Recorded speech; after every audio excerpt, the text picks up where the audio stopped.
100 years after the birth of Karol Wojtyła, the man who would become Pope John Paul II, and about 15 years since his death, we might ask the question, what is his most important contribution to philosophy, to theology, to the church? One possible answer we might give is his theology of the body. In order to understand his theology of the body, we need to understand two aspects of his thinking. That is, that he was a phenomenologist, and also that he was a personalist. A phenomenologist is a person who seeks to look to the truth about things through the experiences that we have of the world. It's actually a response to Immanuel Kant. Immanuel Kant held the view that all we really can see about the world, all we can actually know about the world is our sense experience. I can taste, I can see, I can hear, I can feel. But what do I know about the way things actually are beyond these appearances? Nothing, according to Kant. And with this move, which had tremendous influence on the history of the whole of philosophy after him, metaphysics becomes impossible. I can no longer speak about the thing in itself. All I can speak about is the way things appear to me.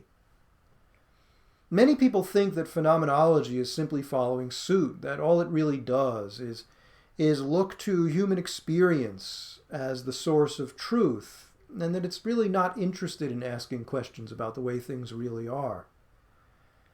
According to Karol Wojtyła, John Paul II, however, that is not at all the proper understanding of what phenomenology is about. He saw himself for sure as a phenomenologist, to the very end, right? He considered himself a phenomenologist. There's no question at all about this fact. But he did not think that phenomenology was a replacement for metaphysics. Instead, he thought that phenomenology was the groundwork upon which metaphysics could finally be restored to philosophy. You might remember that in his encyclical Fides et Ratio, he called upon philosophers to restore to philosophy its fully metaphysical range. And he believed that phenomenology was the key to accomplishing that task. So that's an important thing to remember about Pope John Paul II, Karol Wojtyła. We see this reflected in his theology of the body. He looks at bodily experience. He looks at just what do we see when we look at human bodies, and what the experience of being male over against female is, and vice versa. What do we see here played out, disclosed to us in the experience?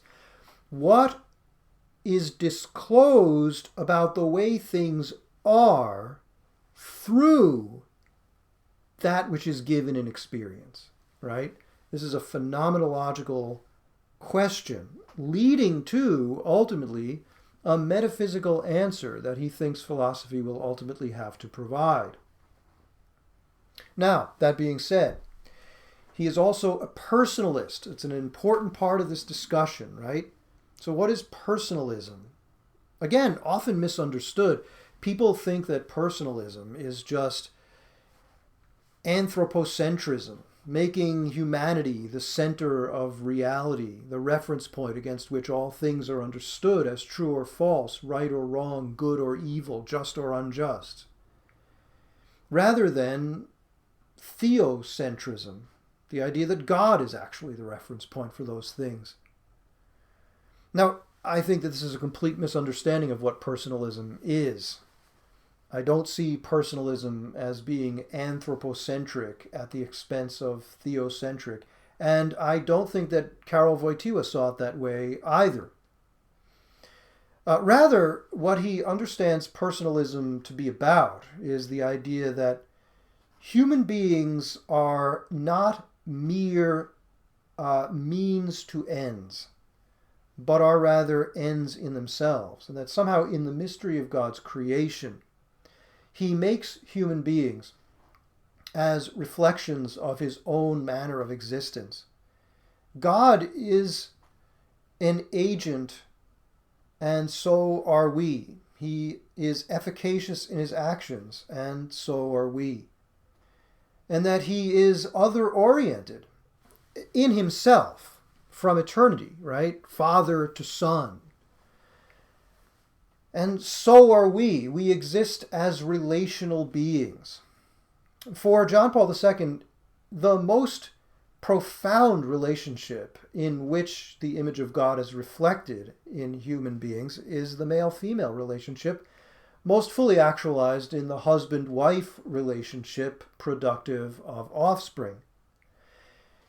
Here we see that God, who is eternally other-centered, again, within himself, I'm not saying other-centered toward creation, but other-centered in himself, thinking and willing the other, is also the same God who then mysteriously turns to will into being that which is wholly and entirely new, that which is not him.